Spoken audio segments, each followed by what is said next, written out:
I came up with a lot of comics. So when I came in, we started the Comedy Act Theater. Okay. I was there day one with them. So Comedy Act Theater, what Robin Harris was. He was the MC of that. Dope. And all of us started at the same time. Robert Townsend was part of that. The Wayans brothers. And so that was like a real impactful era because all of a sudden, America was open to black comedians. Right. Before that, you had one guy over here and one guy over there. And if he was a big black comic, he worked.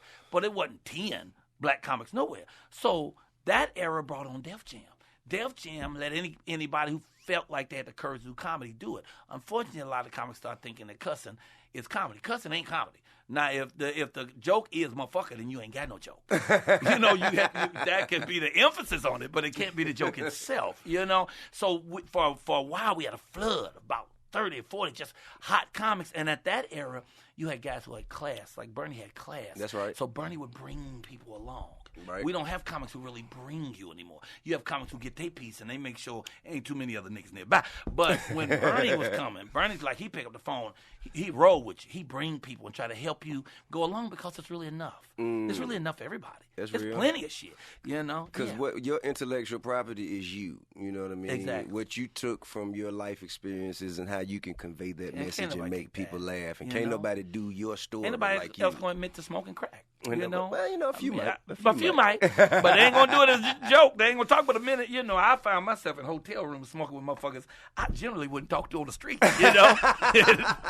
So I know what it could be like, and I'm really honored and pleased that God allowed me to do that dance. Yeah. Because everything that happened to us brings us where we are now. Whatever don't kill you will build you. Yeah, I don't curse anything. I bless all of it. Plus everything that happened 10 minutes ago is already over. So now I'm on to the new adventure. Yeah. My new adventure's a motherfucker, man. I'm writing books. I'm doing plays. I'm having the time of my life, man. You keep it moving, man. I'm gonna keep doing shit now. You keep the hustle moving, man. And that's something I can appreciate because I find myself, having to reinvent and recreate opportunities for me and the people around me.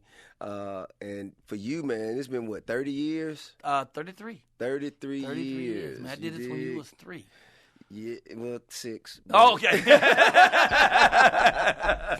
I don't know if your math bad or you just thought I was a little younger. I just threw some shit out there. I ain't got a clue.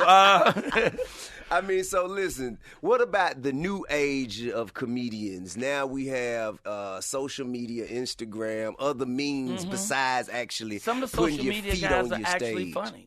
And some of them just understand the craft of how to use social media. I wish I knew better. I'm trying to learn that. Right. I mean, I'm technically retarded. I'm thinking about renting a teenager because they know all that shit. Man, I got a few on, man. What's your budget, man? Man, it's a short budget, but let's talk about it. Because they take a phone and become Picasso, man. They are artists with the shit. I'm still trying to figure it out. I'm still trying to figure out the social media thing. That's real. My friend Michael Blackson, he learned that shit. Man, Michael Blackson, one of the funniest guys. And funny. DC Young Fly is also. DC Young Fly is so funny.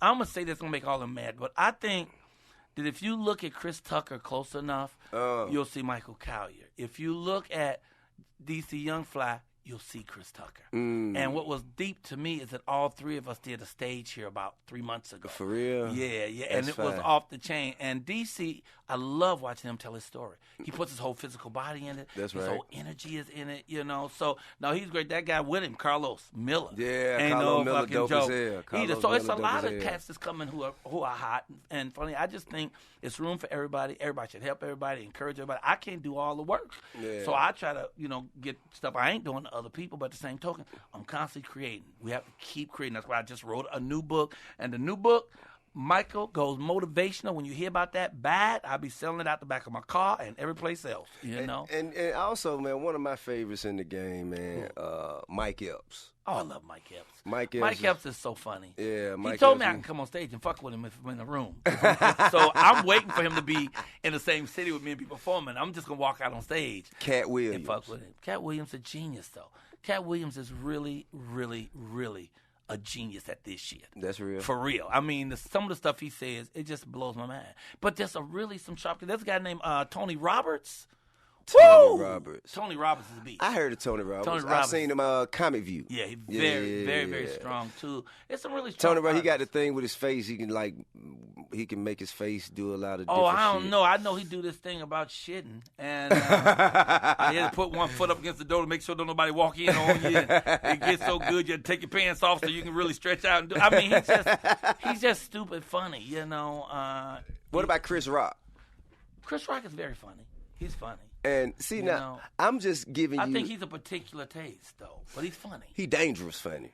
Yeah. Yeah. He says brilliant things. Like he said to me one of the smartest lines ever. He said, he didn't say it to me, but he said to the audience, he said that we were born, black people, we were born suspects. That's some of the sharpest, smartest, funniest shit ever in a single line. Yeah. We're born suspects, and it's so true. You know, I'm watching these white guys now with these fucking cameras. I'm scared of motherfuckers. I don't know what the fuck gonna happen.